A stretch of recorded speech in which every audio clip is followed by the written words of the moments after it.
Hello, and welcome to episode 70 of Design Curious Podcast. Welcome back after the break. I hope you guys had great holidays and a great new year, and I hope your 2024 is off to a wonderful start. Today on the episode, I have a very special guest, Kate the Socialite, who is well known to me and I think my industry as a marketing expert. She has her own podcast called The Kate Show. So I'm very excited to have a conversation with her today. Let me tell you a little bit more about her. Kate is the founder of the Socialite Agency, a marketing firm that specializes in helping professionals in the home industry. And she is the host of The Kate Show podcast, a marketing-focused podcast that is ranked in the top 2% of all podcasts globally. In 2021, Kate was named 20 Under 40 by Window Fashion Vision magazine, and in 2023, Kate was listed as one of the top 500 global entrepreneurs by Brainz magazine. Socialite is a marketing agency that works exclusively with home stagers, interior designers, workrooms, and professional organizers. Clients across the world use the Socialite agency to set up simple, effective sales funnels that repeatedly bring them more of the right clients without spending hours on their marketing each month. And so we have a great conversation for you. Before we get into the episode, I want to remind you about starting your year off right. If you haven't signed up for My Design Mentor, now is the time to do it and get your 2024 started off right. This is the year that you're going to become an interior designer, and let me help you get to that point. So go ahead and go to the show notes and find the links for My Design Mentor. While you're there, you want to get your free downloads and give you a little bit more information about the career of interior design. Okay, now let's hear from Kate. You're now listening to Design Curious, a place where you, creative one, are here to learn about what it really is like to be an interior designer. And I'm your host and mentor, Rebecca Ward. If you're worried about how to succeed in a creative career, if you're ready to learn your next steps to become an interior designer, and if you want the satisfaction of doing something you love every day, you are in the right place. Grab a coffee, a notebook, and let's dig into today's episode. Hi, Kate. Welcome to the show. So happy to have you today. Well, thank you so much for having me. It's an honor to be here. Well, it's an honor to have you. I feel like you are a household name among my design colleagues. Everybody knows who you are and listens to your show. And so it's great to be able to talk to you today. And I would love to start off learning a little bit more about your marketing agency. But first of all, how did you start your agency and why did you decide to niche into interior design industry and the home industry? Yeah, so that is a good question because when I first started my business, I was 22 and I had never had a full-time career other than one other job before that. And the only reason why I thought, I should start my own business is because I was hired while I was still in college by this serial entrepreneur who had really made a name for himself. I mean, he had the big fancy house, a fleet of exotic cars. And when he hired me, he was like, "So what do you want to do?" And I was like, "Aren't you supposed to tell me that? Like, I'm the employee." He's like, Yeah. "Well, no, I mean, you could do whatever." Because he had like 80 different companies that he Oh, was wow. like a part owner of. It just like there was so much going on. And I suddenly realized that I could actually just pick what I wanted to do. I didn't have to be stuck in the mindset of I've got to get a job and hope they pay me enough. And like, because I didn't necessarily come from an entrepreneurial area. I grew up in southern Wisconsin where it's farming. There's a lot of Amish people. Like it was just completely not on my radar to be like, oh, go start an online business. But I did. I started a business and I actually wanted nothing to do with marketing. I thought marketing was stupid. I thought that it was slimy and I absolutely hated it with a passion. Then I started to figure out how it worked. And about 2 years into being a business owner, I found myself doing marketing, not just for myself, but for other people. And Oh. then I realized I really liked working with people in the home industry because it was creative and the photos were beautiful. And so I just focused on those clients. And now, almost 10 years later, here I am with the team and the podcast and marketing up to my eyeballs at any given moment. And I actually really love it because I found a way to make it work for me. And it had to be simple, it had to be efficient, it had to be easily repeatable. Otherwise, Mm, it's not sustainable. And that mm-hmm, is the same methodology we use for our clients. It's what I talk about on my podcast because mm-hmm, if it's not simple and if it's not repeatable, then it's just not going to be functional. mm-hmm. Yeah. And it's almost like you're reinventing the wheel every single time you go to do your marketing. So Yeah. that's really a great approach. How did you learn to do that? Was it just like hard knocks learning it for yourself, or did you go take any marketing courses, or how did you get to be an expert? Well, it took a lot of mistakes on my part. Mm. I made all the same blunders that every new business owner makes, thinking, ooh, this advertising contract looks like a good idea. Let me sign up for that for 12 months. Not actually a great idea at all. But I did take a few business courses. Hmm. And the biggest thing that was very pivotal for me as a business owner was B School by Marie Forleo, Okay. because she helped me understand for the first time what it meant to have an ideal client and then how to speak to them. Mm. And that's when I was like, yes, I'm going to focus on the home industry and I'm going to dive deep into what their needs are and then create solutions around those needs. I'm going to sell those solutions as services or as templates or whatever it is, and only focus on that industry because it's easier to market yourself when you're specified, when you have a niche. Hmm. Yeah, and that's something that I've kind of touched on before, but let's dive in a little bit deeper into niching. Like, I feel like a lot of designers are hesitant, really, and I'm sure you see this all the time, to really limit their audience. Yes. So I do hear that from my clients, especially if they're fairly new. And they're like, Hmm. but if I say I only work with the busy young family, then I'm going to alienate all these other clients who might be empty nesters or, whatever. The thing is, it will actually not alienate those people. It's okay that you have a specialty. You don't have to turn down work if you don't want to. But when you have a specialty, it makes you more memorable to people Mm. and it helps you know what to say in your marketing. Because if you are standing in front of a crowd of people and you're trying to get all their attention at once, well, you're going to just make a fool of yourself because Yeah. that's the only way to get their attention. And it's not going to be lucrative in the end. But if you're standing in front of a crowd of people and you just want the attention of the moms, you jump up and down and you say, hey, look, a baby. And every woman's going to be like, oh, where? Okay, it's because you know your audience. So when it comes to an interior designer saying, I want to work with the busy, overwhelmed mom who just wants like kid resilient furnishings, who wants Hmm. to feel like she has her dream home instead of having to wait a decade or more, Hmm. you start diving into what are her reasons for wanting that?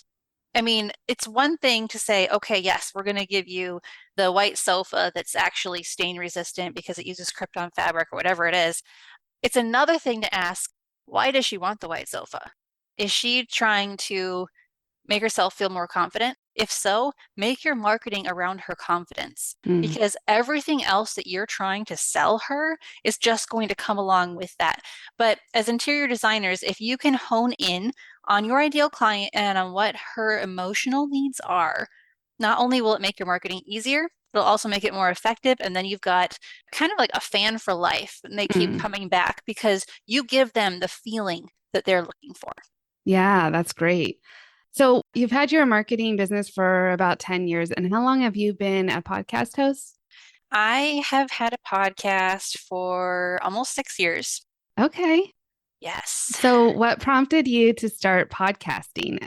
Was it to promote your business, or was it you were getting so many questions that you wanted to answer more publicly?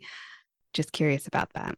Yeah. So it started off with getting a lot of questions, a lot of the same questions over and over. And I was like, is there a way I can just like hop on something and like rant about it? But I didn't really want to do YouTube. And Mm. I've never really been that into social media. So I was like, there's got to be something.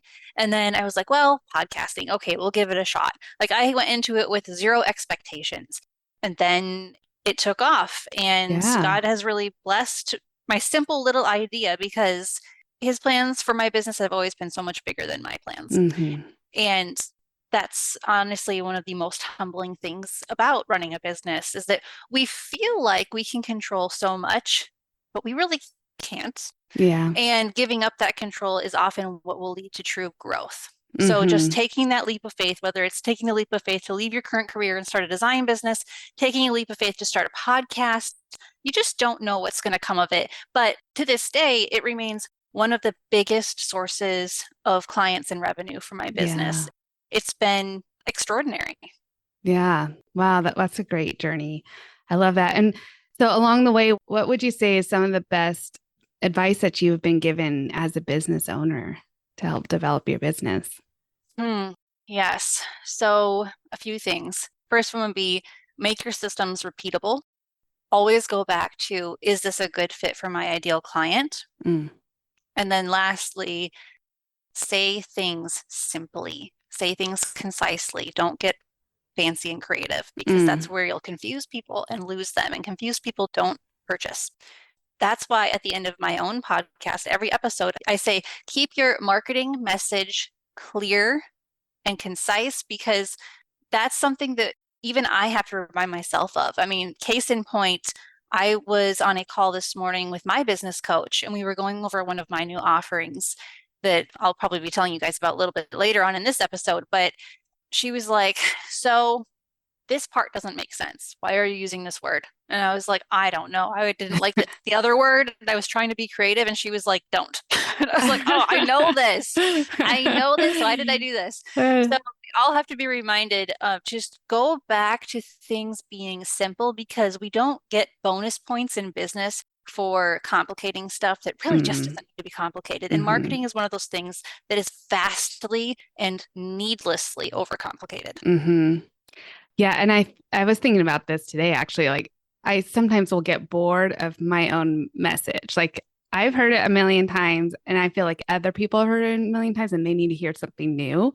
But that's not the case because I'm trying to get, exposure to new people who haven't heard it before. So Mm-hmm. it's like if it's not broken, you don't need to fix it. Like, right? Right, right. You definitely want to keep your messaging consistent. And Mm-hmm. sometimes I experience the same thing, because I'm like, I believe email marketing is hands down the way to go and it's the way to grow your business. But sometimes I'm like, do I want to talk about this anymore? That's when I start looking at it from a different perspective, because it's like, is there a different way to do this? How are things changing? Is there not a different way to do this? Why are these same basic pillars pretty much non-changing throughout the decades? Why Mm-hmm. is it still so effective? And yeah, even from what you're doing, I would imagine that talking about the same topics over and over can get a little bit exhausting. But as we've seen, people have to hear the same message over and over Mm-hmm. before it really starts to stick. So Mm-hmm. it's worth it. And honestly, that's why a lot of people in business will start to give up on their marketing, because they get too busy, they get too tired, they get too bored. And if it was easy, everybody would do it. Yeah. Running a business is not easy. Yeah. So, what are some of the common mistakes that you'll see designers or home industry people coming to you that they're making currently in their Mhm. marketing that is not working for them? Yeah. So the very first thing is, a lot of people tend to treat marketing like it's the most important thing in business, but it's actually not. What's more important is knowing how to manage your money. For a lot of new designers, they're like, well, I don't really have money coming in, so whatever. Don't I need the marketing to get that money coming in? Yes and no. It's hard to market your business when you don't know how to manage money, because that means you're not going to have any money to invest in that Mm-hmm. marketing. Because the ideal is, like, you shouldn't have to market your business forever. Eventually, you should be able to outsource at least part of it.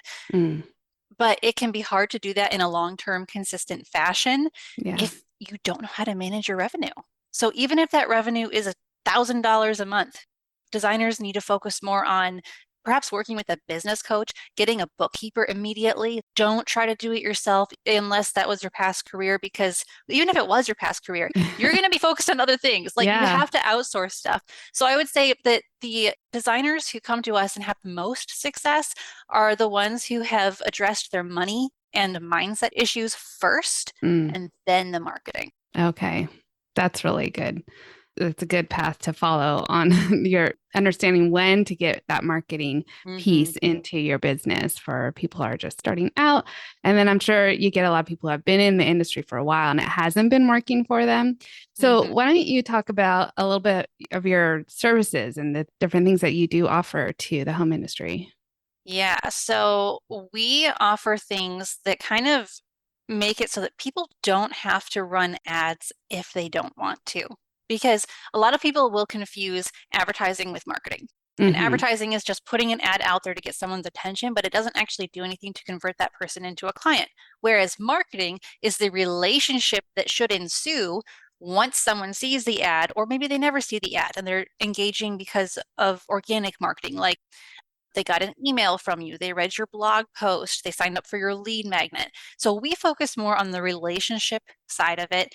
And we work with people in the home industry who are in turn working with mid to high level luxury clients. That means that we're not helping them provide DIY marketing content. Like if you're looking for a blog post on how to style a coffee table, go somewhere else because we're focused on how can we help our clients get in touch with their ideal client in a way that makes them memorable and makes their business more profitable. So the brass tacks of that would be we do website design. We have Mm-hmm. different options for that, completely custom and semi-custom. Mm-hmm. And then we also do the ongoing email marketing. We do the ongoing blogging. And then a lot of people will ask us about social media, but we actually stopped offering social media management services because we could see anecdotally and statistically that interior designers don't really get clients from social media. Mm-hmm. And now there will be a few that say, oh, yes, I do all the time. But when we drill down and ask them, did this client find you out of the blue because of what you were posting on social media? More often than not, the answer is no. They found me or met me somewhere else, and then they hopped on Instagram and started following me and Mm-hmm. became a client.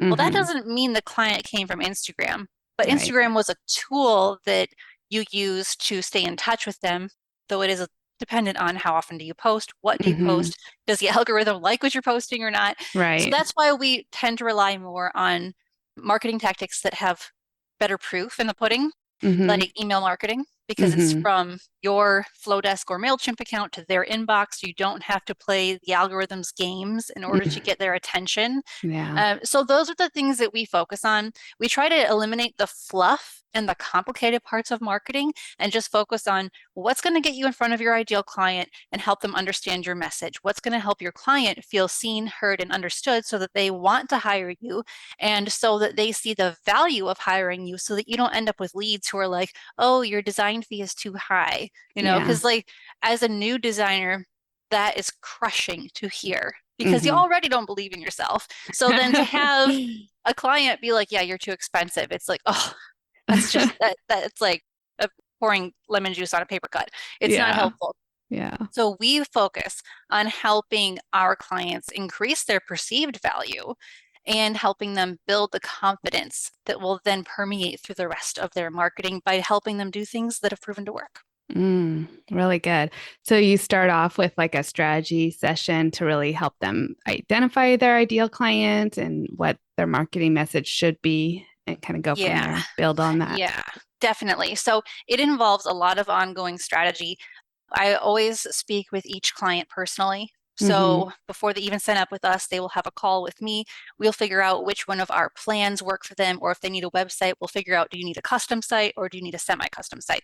And then we will go through the appropriate structure of like the agreements or the contracts that are involved. And with our ongoing marketing plans, we have everyone sign up for at least an initial 6 months. 6 months is required because you're not going to see results in 2 months. You're not going to see Mm-hmm. results in likely 3 months because it's kind of like going to the gym. It has to Yeah. be done consistently. And the ongoing marketing consultation, which is also directly with me, ensures that your marketing stays on track and that it gets done. And that said, we also hold our clients to a high standard too. We're like, you have to manage your time appropriately so that you can get us what we need in order for us to help you. You have to help us help you. That's just kind of how Yeah. this symbiotic relationship works. And we have the 6 month minimum commitment because We fully expect our clients to make a promise to themselves and to their businesses. You know, you need this, you know, your business needs this, and we're going to help hold you to that. And nobody can guarantee results, but we can guarantee you progress. And Mm-hmm. that is what happens in the 6 months. So whether we're working with a designer who has never worked with a client before and she just wants to get everything set up correctly from day one, I love those clients. They have their heads in the right places. Yeah. Or if we're working with a designer who's been in business for a couple decades and she's like, I've never had to market before because I always got clients through word of mouth referral, but now that all dried up and I'm panicking. We take those clients too and we walk them through the process of here's what your sales funnel should look like. Now let's start putting it together piece by piece. Okay. That's really good. So you have different offerings, different service levels, and Mhm. we'll put a link to your website so people can go check that out. How many people are working for you now on your team? Yeah, so I have it varies on what projects we're doing, but I have about, I would say, 4 to 5 people. Okay. Yeah, I've got Yeah. three that are like my core girls. Like Yeah. they're always working with me. We're always in Slack talking about all sorts of stuff in the business. And then I've got some other people who are kind of on the fringes. And then beyond that, I also have a CPA, I have a bookkeeper, a financial advisor. My husband also works for me, which I like to That's right. remind him that he is on my payroll. But That's I mean, awesome. he is actually the CFO, so Yeah. he pays himself. He likes that a lot. That's pretty cool. So that was also a learning process for you, like learning how to manage a team and Mhm. having, are representing you as a part of your business. So, yeah. Yeah, and finding the right people, it was also a process because I'd had other people working for me that I had to let go because they were actually costing me clients. Oh, Like, no. yeah, they weren't meeting deadlines, they weren't delivering quality. I've had to have some hard conversations, but it's part of it. And now my team is solid. Like I am so grateful for them. Anytime one of them goes on maternity, I leave, I'm like, please come back. It's like, oh no. But no, they all come back. And one thing that I always wanted for my business was to be able to be a very present mother and Hmm. wife while also being an entrepreneur Hmm. because I don't think those things are mutually exclusive. Like we Yeah. can be both. It's not easy, but we can do it. And that's what I've been able to create for myself in my own business. But then I was like, I want to do the same thing for the women who work for me. Hmm. So the women who work for me, they are either in the process of starting a family or they already have really young kids. They set their own work hours. It's like one of my core ladies, she works from like 8 to midnight every Hmm. night because that's just what works for her and she loves it. Yeah. I've got another one who works like mid-afternoon and then to like late evening. And it's like, I don't care when you work as long as deadlines are met and you treat the clients well. And it's actually so fulfilling to be able to hire all these women. I mean, my husband is the only man that works for the business and he's fine with that. But to hire all these women who just they want to be present with their kids. Like their kids, their families are more important to them than their careers. And I love that because I feel like that is how it should be. We need to have our priorities in order. And to be able to have them on my team is such a blessing. Hmm.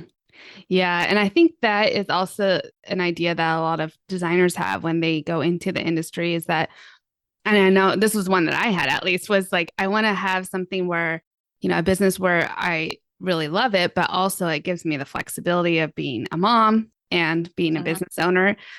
But there was a lot of work that I had to do to like reconcile the two and like, along Yes. the way and having coaching, mindset coaching around all of that. Because I think that's part of the pitfall is that, a lot of designers love design. They want to do it all the time. They would do it as a hobby, but it's not valued as much as it's starting to be. Like I think a lot of their clients things like, oh, you're just a mom that's playing on the side with pillows and stuff like that. So Yeah. like Oh, there's a weird frustrating. aspect of the industry that needs a lot of mindset coaching, I think, for Mhm. moms who are business owners, but can also be successful and show an example to their daughters of how to do it. So yeah. Yes. Yes. And it's funny because so I have a 4-year-old and a 1-year-old, and my 4-year-old said, Mom, I want to be a teacher, a rock star, and a mom. And I was like, you can. Because she has seen in real time that you can be more than one thing at once. Yeah. Yeah. And like, I don't do everything right as a mother, but I feel like that's something I'm like, all right, she's getting it. Like she Yeah. knows. And she Right. knows when she's at school, I'm working. And she's like, did you work today, Mom? Yes, I did. Like, oh, okay. Like Yeah. it's just, but she has told me she does not like podcasts. So there's Oh, that. okay. Whatever. I don't think she'll take over my podcast anytime soon. But although one thing that she did say to me recently is, Mom, what do you want to be when you're more grown up? And I Oh, was like, interesting. yeah, that's a good question. And I was like, well, I think I want to be a writer and a dancer. And she was like, oh. And it kind of made me remember, kind of put in perspective, like as wrapped up as I get in my business, Mm-hmm. it's not actually the epitome of my life. Like there Mm-hmm. is still more out there. And that helps to keep a lot of things in their proper line of priority because, like you said, we can be so gung-ho about our businesses. We just want to do it all the time and throw ourselves into it. We would do it for free. We love it so much. But there is so much more to life even beyond that. And that's really why I do what I do, because I'm trying to take one of the most frustrating parts of running a business, which is marketing, Mm-hmm. and make it easier and make Yeah. it simpler so that people can go spend more time with their kids or their husbands or whomever instead of sitting in front of their laptop on a late Friday night trying to crank out some social media content or whatever else they Yeah. think they should be doing. Mm-hmm. Yeah, but like you said, the mindset when we first get started in business is so crucial. And for the moms who are like, I want to be a designer or whatever it is, and they're not being taken seriously, the number one piece of advice, unsolicited advice that I want to give Oh, I them want to hear it. is Yeah. you have to take yourself seriously before you can expect anybody else to. Mm, And the brand new designers I work with, most of them, I would say 8 out of 10, aren't taking themselves seriously yet. They're okay. trying to DIY everything and it shows. And I can say that with love because I was that person too. I Yeah. did my own logo. It looked terrible. I was too afraid to niche down at first, so I didn't. And I just didn't take myself seriously. I kept telling myself, well, someday when I've made it, quote unquote, whatever that meant, then I'm going to invest in making myself look more professional. And what Mm, I didn't realize at the time was the sooner I would make myself look professional, the sooner I would be successful. mm-hmm. We do have some control over that. We can't control the economy. We can't control our leads or our clients, but we can control how we show up in the world. Mm-hmm. And we can teach people how to treat us. Mm-hmm. Yeah. Projecting the person that you want to be, that you plan to Mhm. be, and just realize it right now, like a Yeah. self-fulfilling prophecy. Yeah, Putting that it out truly there. is. Yeah. Yeah. That's really, really good advice. I love that so much. So think, yeah, because you see a lot of different people come to you, and I think that is true. That 8 out of 10 wouldn't take themselves seriously just out of the gate. There's a handful that are very confident and they go for it, but the rest of us need to really get our mindset adjusted and take ourselves seriously. That we are already successful business owners, you know. So yeah, that's Yeah. great. And one other thing to keep in mind is being a business owner and being an interior designer are two different roles. Hmm. Just like me, if I'm doing website design, it's separate from my role as a business owner or as a CEO. And if you start a business and you're just focusing on the creative side of it, so in this case, the interior design, and you're ignoring the business side of it, your business is going to grow so much slower. It's going to be painful. It's just not going to be what it could be. But Hmm. if an aspiring designer is like, all right, I'm going to focus on the business aspect of this. What does that mean? Well, that means understanding how the financial side of the business works, how the tax planning side of it works, getting those professionals lined up to help because yes, it costs money, but you know what costs more money? Like underpaying in taxes and then having to pay penalties later. Yes. Like real world stuff. Yeah. Getting systems and processes in place so that when you do get the clients, you know how to operate efficiently. And of course, that evolves over time as you get more Hmm. experience. But instead of focusing on, oh, I'm just a designer, like that's Hmm. hard enough as it is. You also have to be first and foremost the business owner. Yeah. And business acumen, and I think that you talked about this on my podcast too. We talked about how business acumen is actually more important than design talent, which it can feel very counterintuitive, but that's what it takes. Yeah. Yeah. 100%. It's definitely worth the struggle of understanding business, even if that's not the intuitive part. Like the intuitive part for your career is your interior design abilities and usually not the business side, but it's so worth the investment of getting the business part down and seeking out coaching and mentoring to really help give you a leg up on that. You don't have to invent that wheel. It's already been there, but just seek the experts in marketing like you, Kate, to help you get ahead and get that all squared away so you can do your skill very well and help other people with your skill. So yeah. Where can people find you? I know you're on social media, even though it's not a huge part of your marketing strategy, but you're at Kate the Socialite, right? And then podcast as well, and your website. Yeah, so you can go to katethesocialite.com. You can also go to socialitevault.com. I've got 2 different websites. It'll make sense when you get there, I promise. And I also have a podcast, The Kate Show, where you can get anywhere you get podcasts. Wonderful. Great. Anything else you want to share with up and coming designers that might be helpful as they're just starting out their career? So aside from getting clear on what type of services you would like to offer, just start noticing as you do get clients which aspects of them, their personalities and their projects you like and which ones you don't like. And make sure that you are only showcasing on your website things that you want more of. So if you want more kitchen remodels, don't show a portfolio full of bedroom transformations because it's in misalignment with what you're actually looking for. So again, going back to keep your marketing simple, keep your message clear, and understand that everything does take time.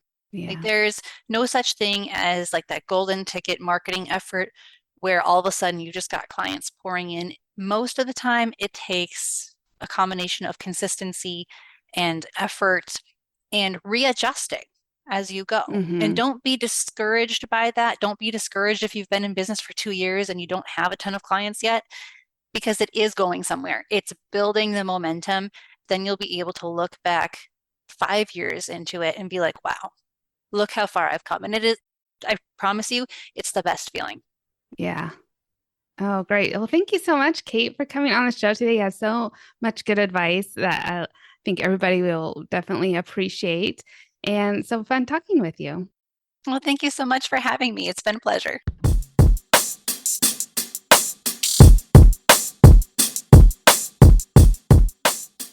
So I just love that conversation and so great to have Kate on the show. I do encourage you to go listen to her podcast, The Kate Show. If you are an interior designer who owns a business, you can definitely benefit from the program that she has for marketing and the advice that she gives on her podcast. I listen to it frequently, as I mentioned in episode 69.